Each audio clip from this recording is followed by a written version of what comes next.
So my talk today is about constructing AI literacy. It's something I'm really interested in right now.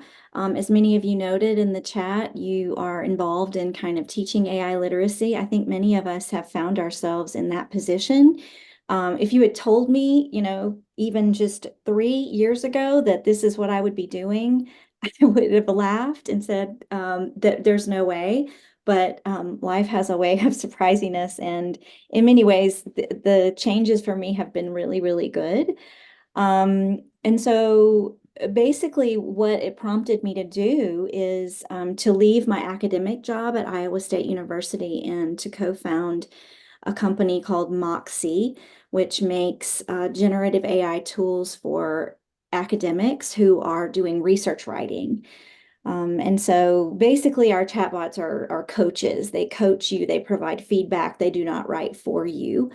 And they come from my co-founder and I have both have backgrounds in consulting. I'm currently the doctoral writing consultant at Midland University, where I meet with students and help them to craft their dissertations and such.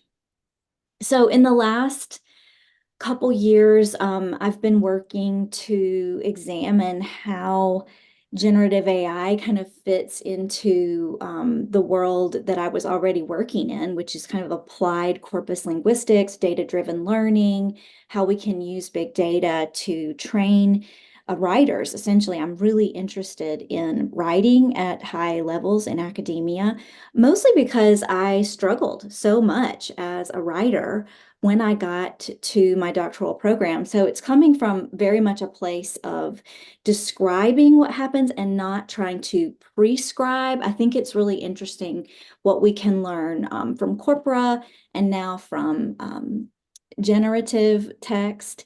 But basically, my research is related to, as you can see, kind of using these machines to help people learn how to write better, how to do research better.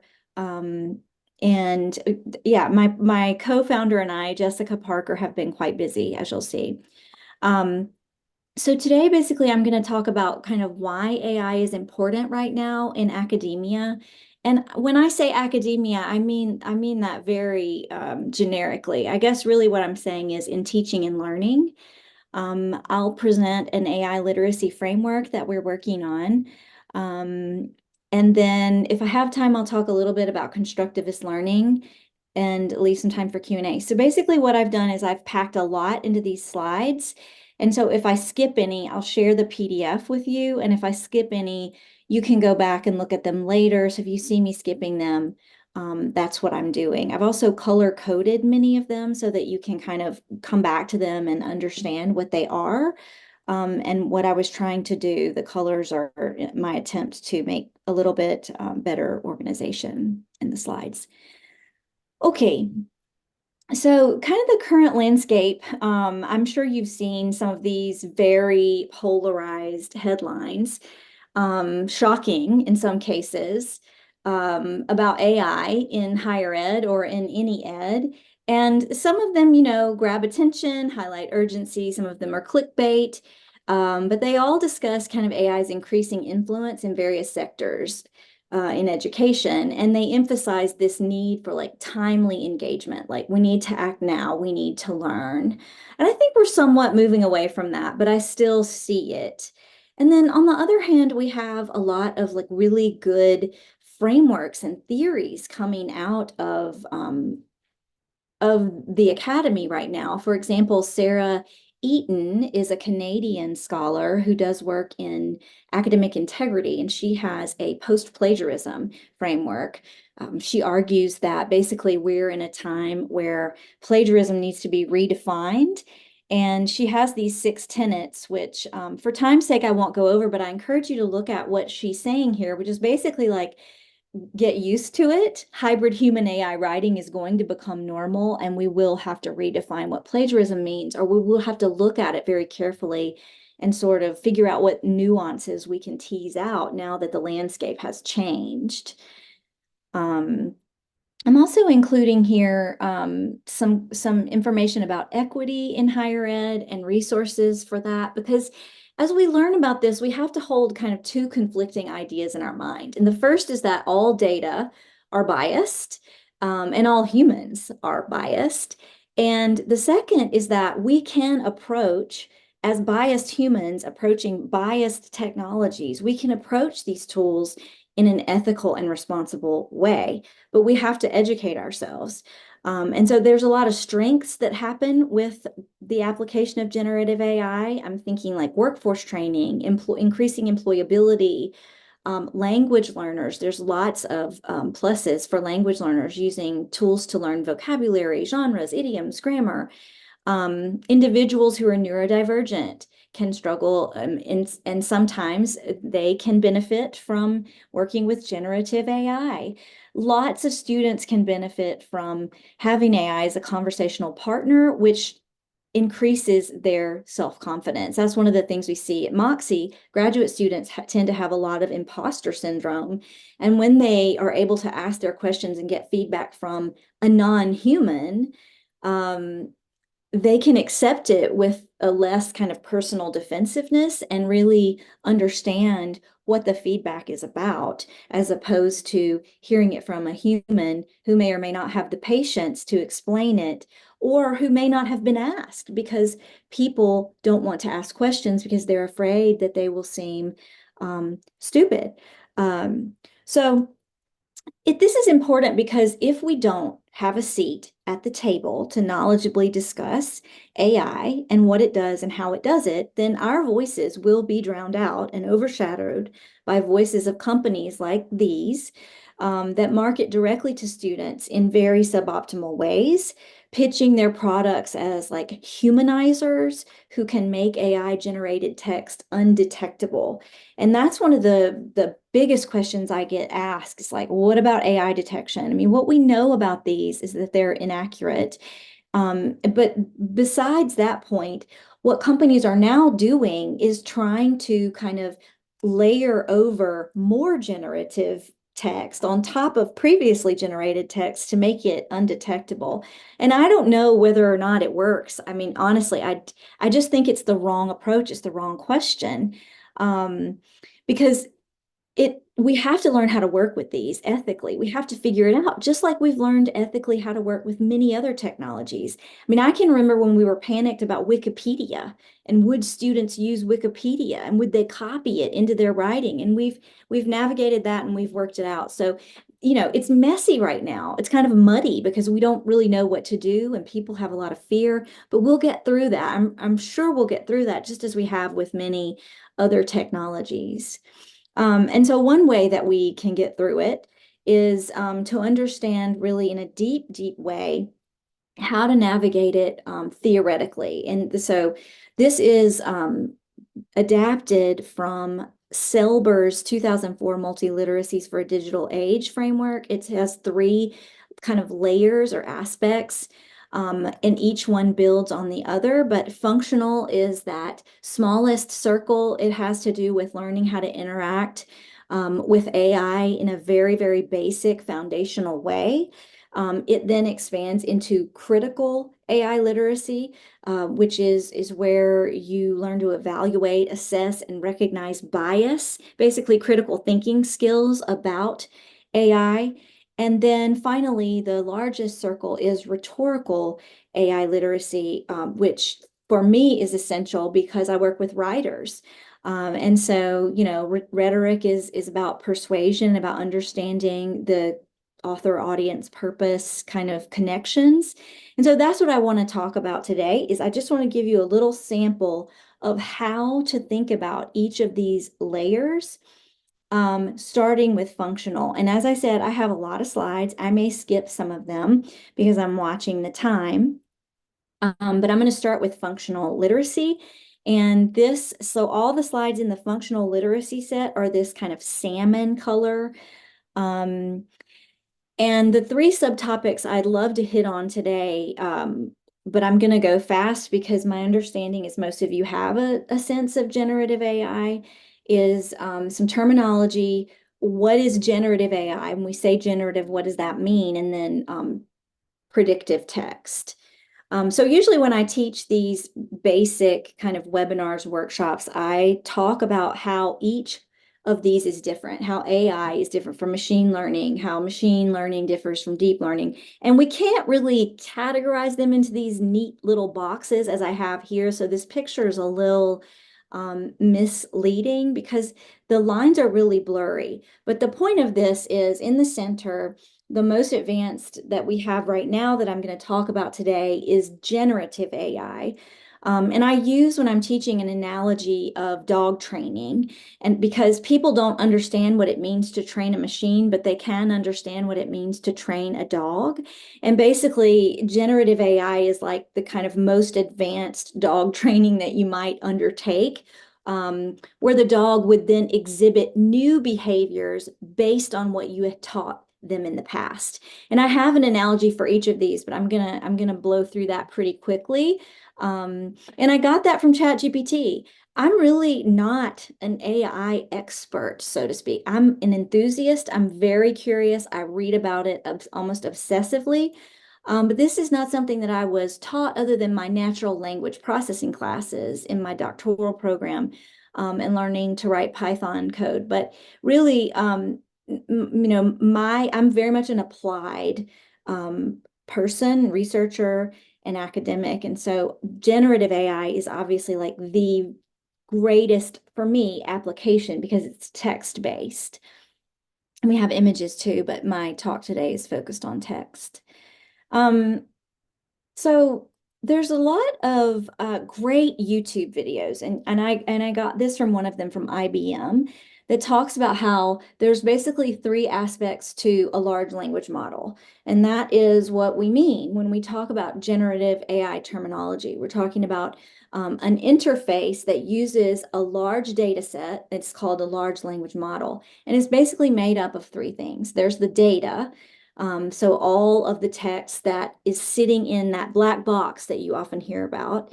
And then you have the architecture. And so architecture is like the transformer. So in the name Chat GPT, GPT stands for Generative Pre-trained Transformer.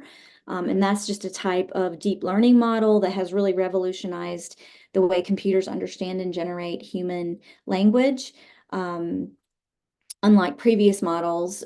So I'm not going to go too deeply into this, but I encourage you, if you want to understand better how LLMs work and how a chatbot like ChatGPT works, look into transformers and how they may have made a difference.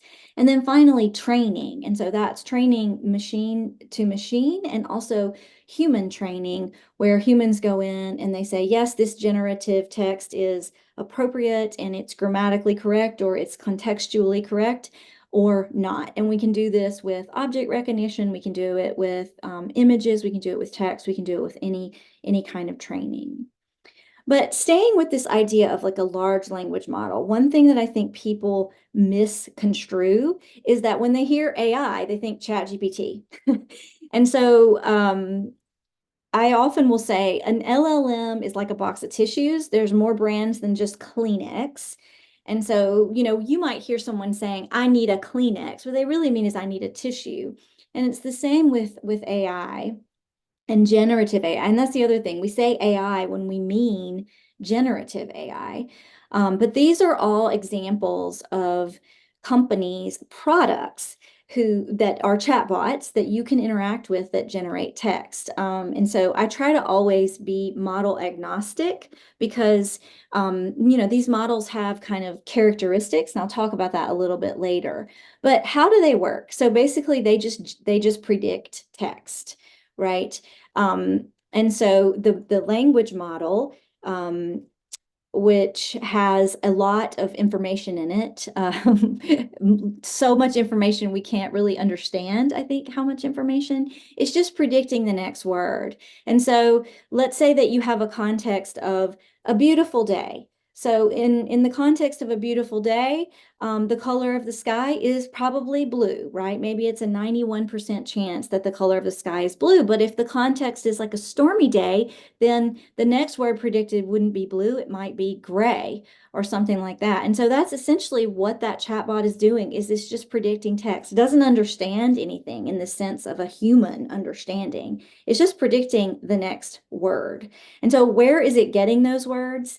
It's websites, Wikipedia, books, articles, databases, social media posts, and then on and on and on and on. And then I have like etc. down here because we don't really know in most cases what that is, but it's a lot of stuff in there.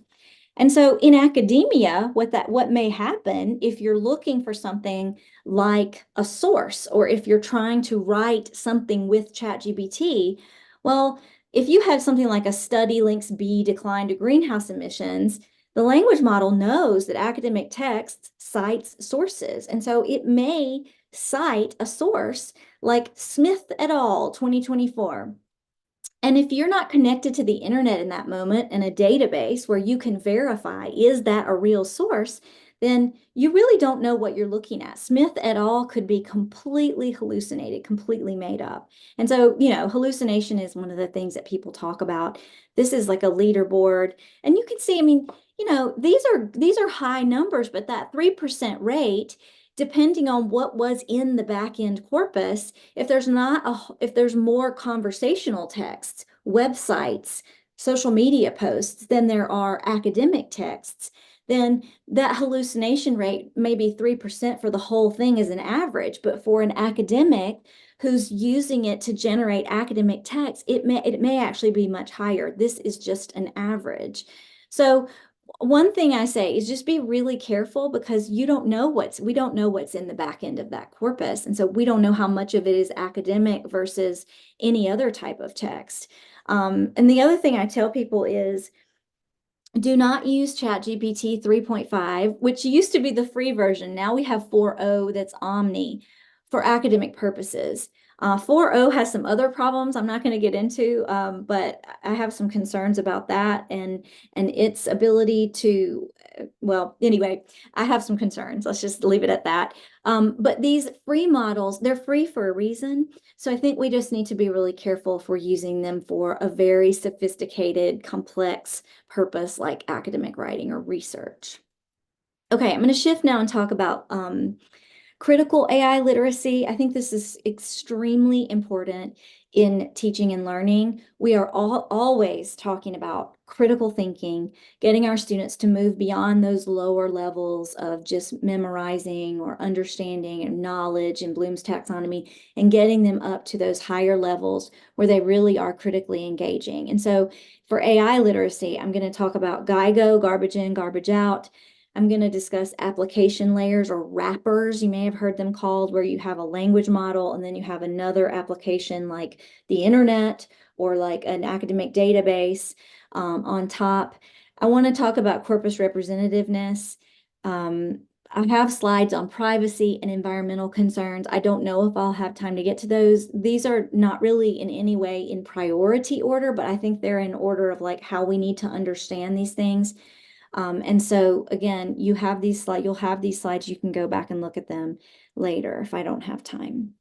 So critical literacy urges users to think about the broader cultural, social, ethical implications of technologies, any technology. So Selber imagined this for any digital technology. We are imagining it for AI literacy. For academia, this involves scrutinizing how AI influences research integrity, privacy concerns, and accessibility of information, recognizing biases. For example, AI systems can inherit biases from their training data or design. I'm actually doing a webinar right after this on critical AI literacy and bias, and learning how to kind of mitigate that in your inputs to get better outputs. And so I wrote these questions just to kind of help people guide themselves through the assessment of such tools to get kind of a more holistic and critical approach. So really, I want to explore this number 4 a little bit more, and I want to show you some things to think about. So there's an age-old computer science principle, if you put garbage in, you're going to get garbage out. And this has always been the case, and so it's still the case now.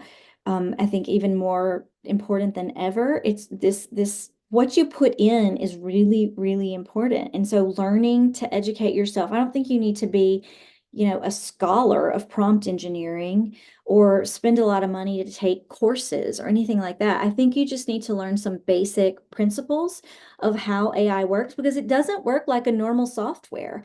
It doesn't have an algorithm that does the same thing every time. That's the whole point of generative text and that transformer architecture, where it's going to generate something new.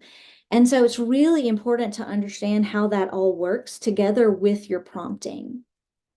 Here's an example of GIGO for learning. So let's imagine that we had a graduate student who is writing a purpose statement. They're in the early stages of proposing, let's say, a thesis or a dissertation. And they're talking about a study that intends to address some gap in the literature on flipped classroom learning activities, a student achievement, something like that. Well, if they put this into a large language model, with a chatbot interface like ChatGPT, they're going to get something output for them, right? Certainly, ChatGPT will say, I'm going to help you to fix this. And then it generates, a better purpose statement. So that's wonderful, right? But then the student can't unsee that. So, and what have they learned? Well, they've learned maybe this is a little bit more clear, the clarity's improved, it's a little bit more specific. Okay, I need to be clear and specific in my purpose statement. That's not really enough at the graduate level. They need to know what happened here between this and this. What happened? What's going on behind the scenes? And so, bypassing that learning process is really going to be detrimental. And that could have been mitigated with a better prompt, with a prompt that said, explain to me what are the components of a purpose statement, for example, and coach me through the process. So I think there's Ethan Mollick, if you're on LinkedIn, follow or Twitter, I follow Ethan Mollick. He's a wonderful example of, he has several papers and he has a new book out, and there are examples of prompts in there for AI as a tutor, AI as a mentor, AI as a coach. So I encourage you to learn a little bit at least about prompt engineering. And then in terms of application layers, wrappers, so now we're starting to see AI chatbots with internet access like Perplexity, Microsoft Copilot, and so I think the issue here with critical AI literacy is that we have to triangulate what we find, because that corpus, the database, may not be complete. And let me give you an example of that. So I asked Perplexity, what are some common theories in humanities for approaching AI literacy? Well, AI literacy is kind of a new topic. I mean, I would say like what, the last couple years. I mean, certainly people have been talking about it, but not as much as we talk about it now. Um, and so this is from Perplexity. And so what you can see here is that Perplexity's only source here came from Semantic Scholar, and it's about psychology for lawyers. So I was very confused about this. Now, we can argue that this is not a great prompt, and it's not. But regardless of that, this has nothing to do, and even says it here. The provided search result does not directly address theories in humanities for approaching AI literacy. I just stopped looking at that point and I didn't go through it. But you have to be really critical. You have to look closely. And I think in a world where we're used to like fast answers, um, some of this is going to get bypassed if we don't take a careful look. And this is true of AI research assistants. There are lots of them on the market now. I think they're wonderful. I really do. And I don't mean this to be a criticism of those companies or what they do. This is a critical approach to interpreting what you get when you use these application layers to find a scientific source. So one of the things that we put together was this table of each tool and what it's best for and what its unique features are, and a little question here, how to be literate. And I'm going to skip this, and because you'll have this, you can go back and look at it later. But the question I want to focus on here is, to what extent is my discipline represented? And this is where my corpus background really comes into play. So let's take a look at Semantic Scholar's corpus for just a minute, because many of these tools like Elicit, Consensus, and Litmaps all use, and Perplexity, all examine Semantic Scholar's database. If we look at the distribution of papers by field of study in that back end of that corpus, we see, oh, great numbers for medicine, biology, physics, math. Unclassified. Number 5 is unclassified. Well, what's in there? Computer science, chemistry, psychology, engineering, material science. And then right about here, I'd say we switch from like natural physical sciences, like harder sciences, and we switch to like social sciences. And look what happens to the numbers of papers that are in that corpus, in that database. They drop off dramatically, so that by the time you get to these humanities down here at the bottom, there's almost nothing. So it's really important to remember that what may appear to be a gap in the literature could just be a gap in the corpus or the database. And so we have to triangulate. If we're looking for these sources with these AI tools, that's wonderful. I love I use these tools all the time. But then I go to Google Scholar and I go to my library database and I triangulate the information that I find. And this is true for CITES corpus, and it's also true for SciSpace's corpus. I ran some of these numbers I got from their documentation. This one I ran myself to get the number of papers in each kind of generic disciplinary category. Okay, other things to consider: privacy and security issues. I'm getting close to, I only have about 10 minutes, so I'm going to skip over that. Environmental impacts. You can read through these slides on your own about why tokens matter, what is a token, how tokens add up, what it means to generate an image and how much energy that uses, and then how to decrease your usage. So please do read through those on your own. And I want to make sure I make time for talking about rhetorical AI literacy, because for me, this is like the most important one.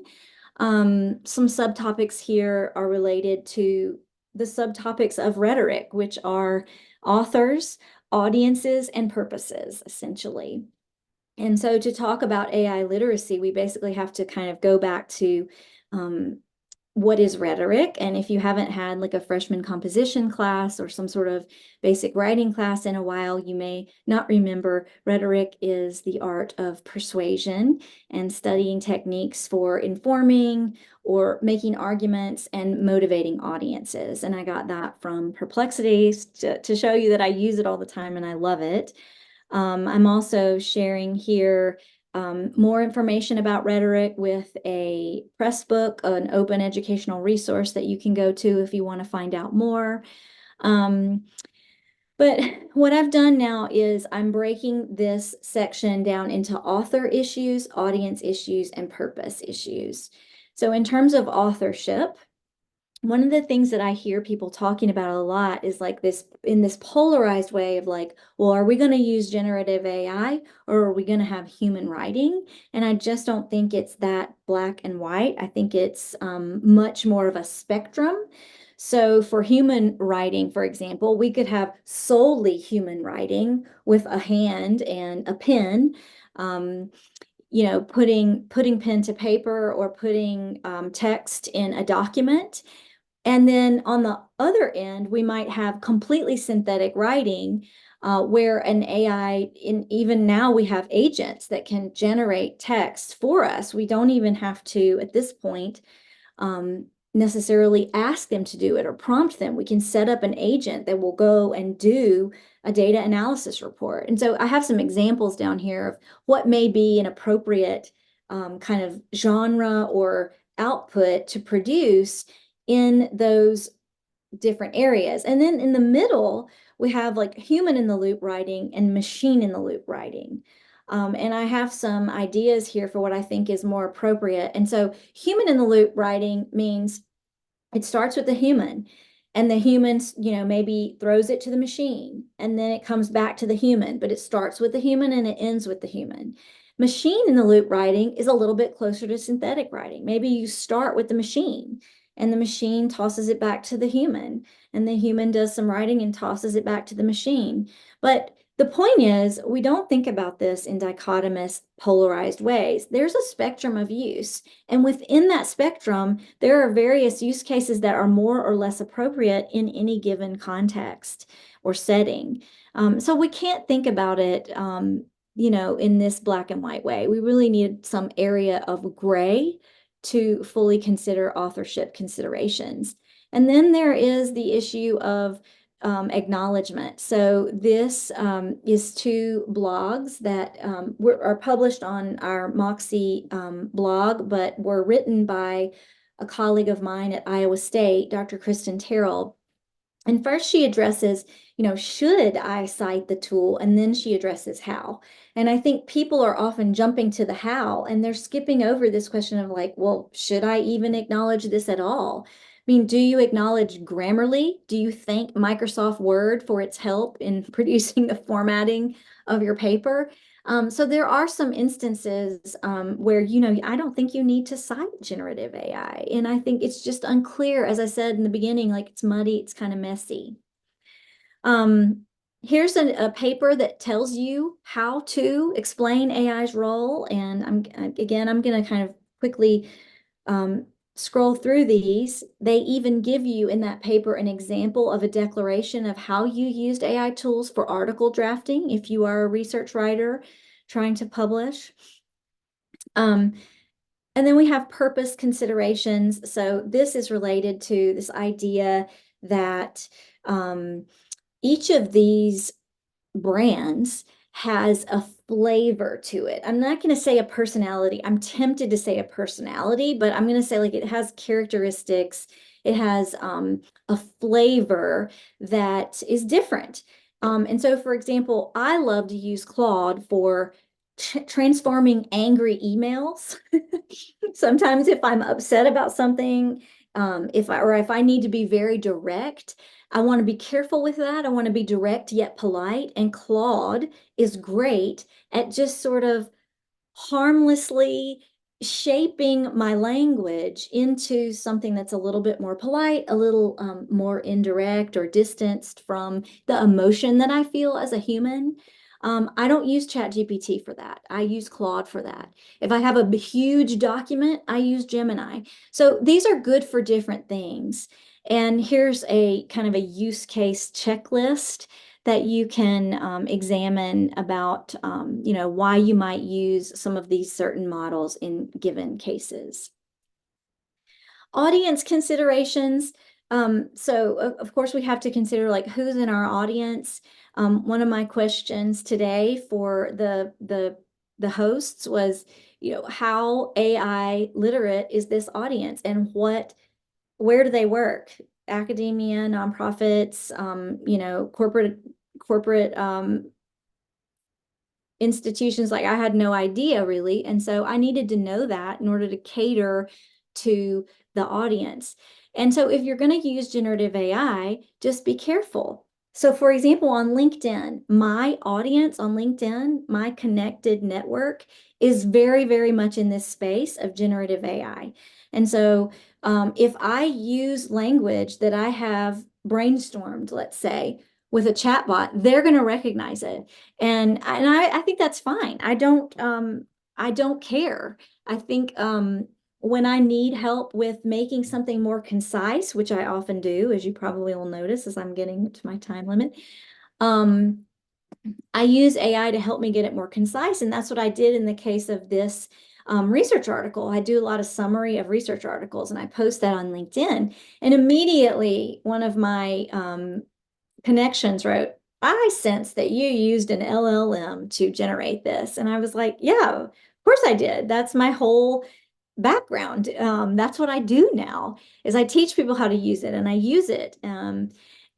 But that person, I mean, kind of took offense. So you have to be very careful. If I'm writing to a journal and they have no generative AI should be used in the drafting of a manuscript, then I have to acknowledge that, and I have to be very, very careful with that language because people can recognize what is generated text now.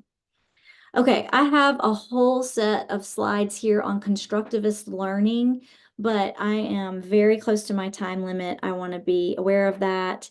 So I'm going to skip through that and just tell you that we have a free Slack community. This is hyperlinked so that you can join, you can share ideas, you can learn from other people.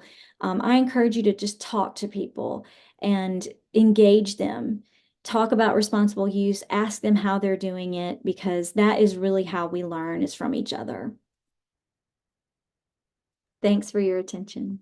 Thank you so much, Kimberly. What interesting talk, so many insights. We do have about a minute before we move on to the next speaker, and I saw that Dr. John Armstrong had a question. So John, feel free to write in the chat if I should unmute you, or I can just read out your question. If you could just write in the chat what you will prefer that we do. And I see that Risha also has something to ask or comment, so maybe we'll go to Risha after John.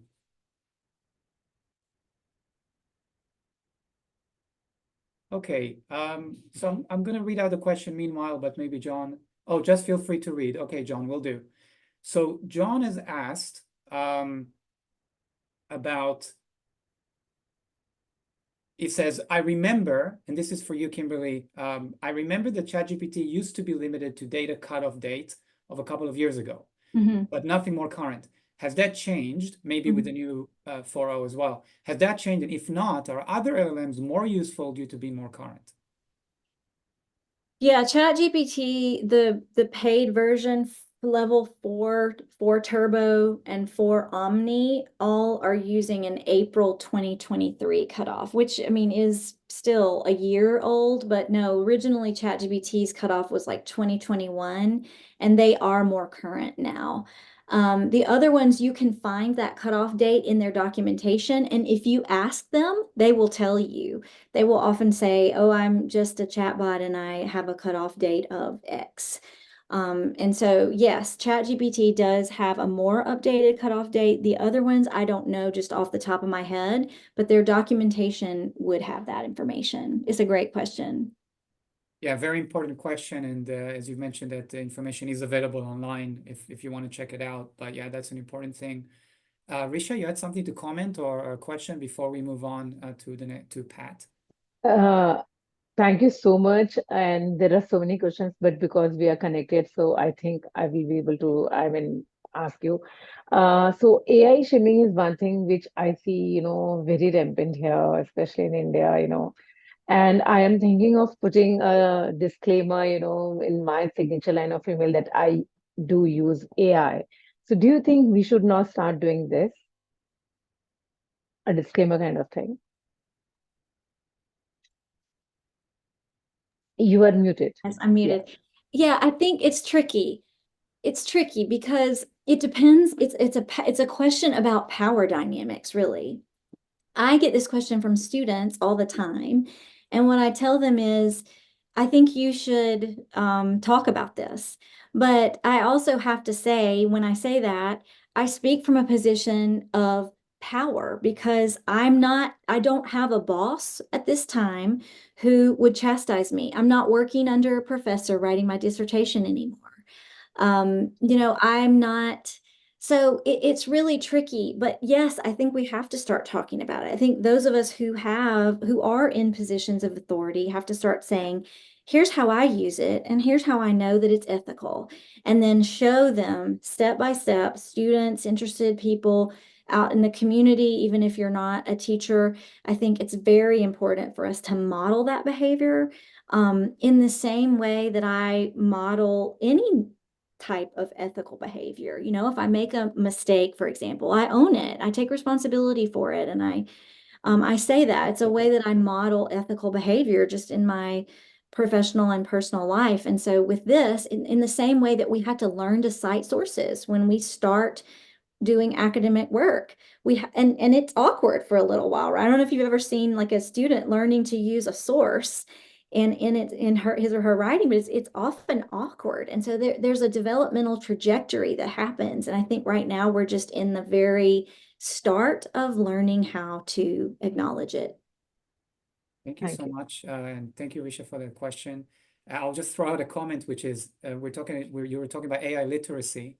I wonder if the most important things for AI literacy are different between instructors and students.